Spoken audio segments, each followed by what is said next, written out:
歡迎來到明星新聞 MKN Star News 頻道，請訂閱頻道，所以大家不要錯過當天最熱門的新聞。我們今天的時事通訊包括以下內容：張凌赫的雙面3月，在流量熱度與輿論風波之間。2026年3月的娛樂圈，對於28歲的張凌赫而言，注定是忙碌而充滿戲劇性的一個月。這位憑借《蒼蘭訣》《雲之羽》等熱播劇躋身新生代流量行列的江蘇無錫男孩，在本月初呈現出了鮮明的事業雙線敘事，一邊是頂級商業活動中的時尚亮相與劇集熱播帶來的 CP 熱度，另一邊則是綜藝節目中的無心之言引發的跨國輿論風波，急速跨界，從賽道到街頭的潮流亮相。3月中旬，伴隨着 F1 中國大獎賽的日益臨近，上海西岸夢中心迎來了一場速度與潮流交織的盛宴。全球知名運動品牌 PUMA 在此揭幕其標誌性的賽車主題沉浸式快閃空間，而作為 PUMA 大中華區品牌代言人的張凌赫，與法拉利惠普 F1 車隊車手夏爾·勒克萊爾共同亮相現場。當天，張凌赫身着 PUMA 與法拉利2026賽車系列及中國限定款外套現身，與勒克萊爾圍繞賽車文化與潮流穿搭展開交流，並為後者即將征戰 F1 中國大獎賽送上了誠摯祝福。這場活動以賽車 P 防為核心概念，將賽道的緊張感與街頭潮流融合。張凌赫在其中扮演的不僅是品牌代言人，更是連接專業賽車文化與年輕消費群體的橋樑。他在直播中與勒克萊爾的同框互動，被媒體形容為將這場速度與潮流交織的盛宴推向高潮。這次亮相延續了張凌赫在商業價值上的上升勢頭。自2023年憑借《雲之羽》《寧安如夢》等多部劇集獲得愛奇藝尖叫之夜青春飛躍男演員、微博之夜微博年度青雲飛躍演員等榮譽後，他的商業版圖逐步拓展，從影視作品延伸到國際運動品牌，顯示出市場對其形象與影響力的認可。熒屏熱播逐愈上線與下意識的 CP 感。在商業活動之外，由張凌赫與田曦薇主演的古裝劇《逐愈》於3月上旬上線各大平台，迅速成為話題焦點。儘管該劇播出初期遭遇了騰訊視頻頁面展示錯誤的技術烏龍，有網友反饋未觀看卻在個人中心出現觀看記錄，平台隨後為此致歉，但這並未影響觀眾對劇集本身的關注。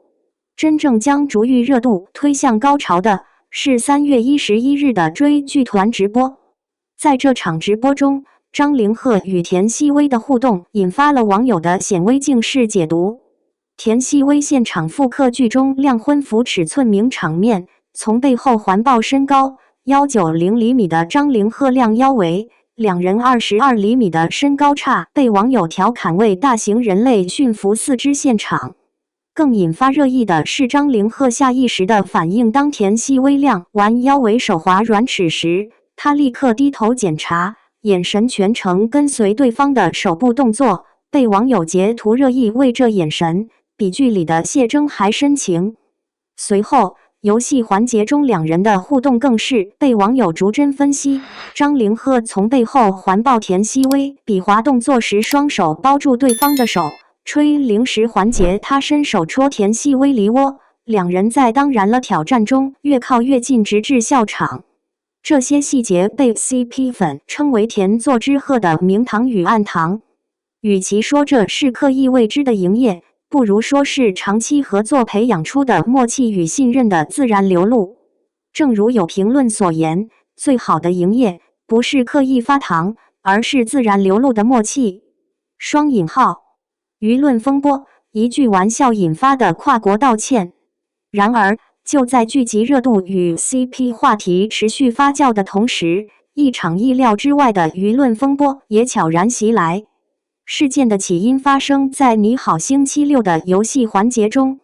張凌赫在看到田曦薇為他畫的畫像時，即興調侃道：“我感覺出生在東南亞，並比喻像楊迪。這句在綜藝節目中常見的玩笑話，卻在海外地區引發了意想不到的解讀。部分東南亞觀眾認為這一表述暗含東南亞長相具有負面特徵的刻板印象，在泰國、越南等地引發批評與抵制聲浪。更有媒體提及，他代言的泰國椰子水品牌也因此受到關注。3月10日，張凌赫在 Instagram 平台發布中英文雙語道歉聲明，對於在綜藝中我所說的話，讓大家覺得不適，我感到非常抱歉。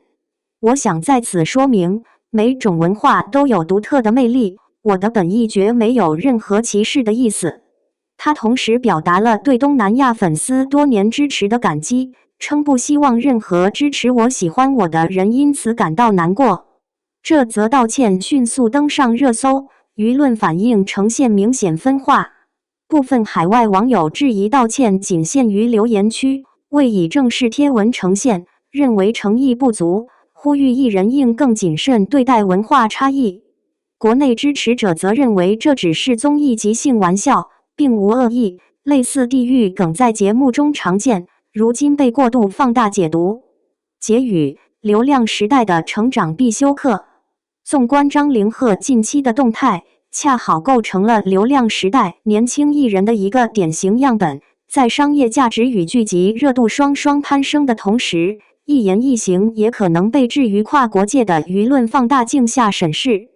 PUMA 活動中的他，是品牌青睞的潮流代言人，與 F1 車手同台不顯遜色；逐玉直播中的他，是與搭檔默契互動、自然流露的少年感演員。而道歉聲明中的他，則是在公眾輿論中學習應對危機的年輕人。這三種形象交織在一起，構成了2026年3月張凌赫的完整面貌。一句無心之語引發的風波，或許是他成長路上的一堂必修課。在全球化傳播的時代，藝人的話語邊界早已超越國界，對不同文化的敏感與尊重，是比演技與顏值更需修煉的內功。正如他在道歉中所言，每種文化都有獨特的魅力，真正理解並踐行這句話，需要的不僅是危機公關的應對，更是日常言行的沉澱。從無錫走出的這位28歲演員，正在用他的方式，在流量與爭議、商業與藝術、本土與國際之間尋找屬於自己的平衡點。而這場風波過後，他能否將教訓轉化為成長的養分，時間會給出答案。張凌赫的爆紅，是一場精心策劃的演員報廢演習。恕我直言，張凌赫正在變成古偶流水線上那個最完美的螺絲釘，而代價是，他作為演員的人味兒，快被凝沒了。逐玉這劇挺火，抖音精選 APP 上播放量蹭蹭漲，田曦薇的屠戶女被誇上了天。但焦點之外的張凌赫，處境尷尬得要命。打開任何一個社交平台，關於他的討論早就從謝峥好帥變成了張凌赫演誰都是一個樣。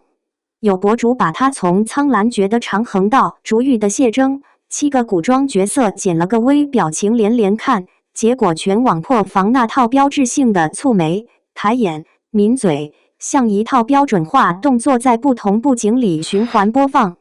評論裡最高讚是：這哪是演戲，這是上班打卡。雙引號，這不對勁。一個非科班出身，靠蒼蘭訣驚豔眾人，被市場寄予厚望的95生，怎麼就在短短幾年裡，把自己活成了一塊安全牌？要我說，這是怪不了觀眾刻薄。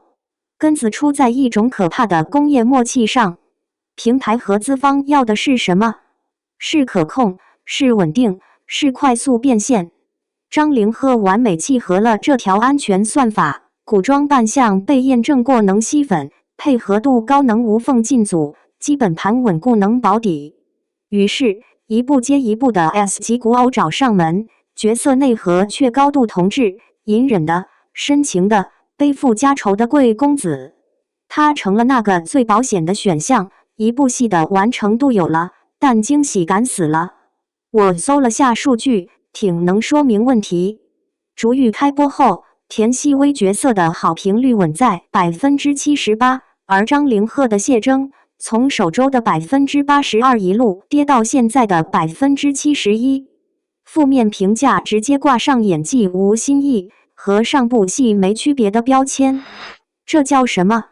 這叫數據繁榮下的口碑塌方。觀眾用腳投票，告訴你我們看膩了。更恐怖的是粉絲內訌，核心粉圈裡事業粉和劇粉已經打起來了，一邊喊着哥求你了歇歇吧挑個本子，另一邊覺得熱度期不拼命拍戲才是傻子。這種分裂恰恰是工具人困境的鏡像，演員本人成了資本流水線和粉絲數據期待之間的夾心餅乾。有自稱行業策劃的匿名爆料說得更透，它現在是保險，不是驚喜。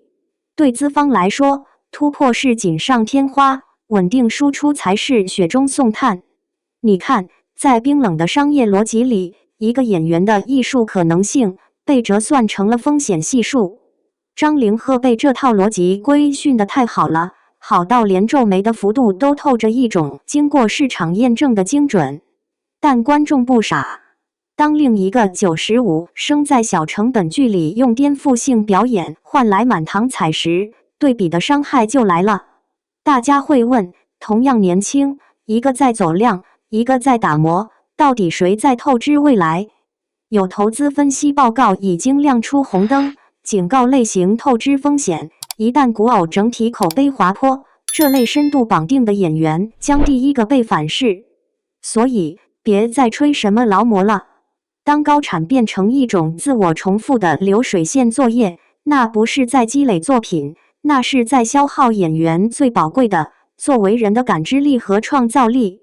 張凌赫的困境是整個古偶工業病的一個縮影，他用海量的曝光和精準的數據，把一個活生生的演員慢慢打磨成一顆不會出錯，但也絕不會發光的標準化零件。逐玉可能還是部熱播劇，但張凌赫在這條安全的賽道上狂奔，終點會不會是觀眾心裡那句又是他，算了。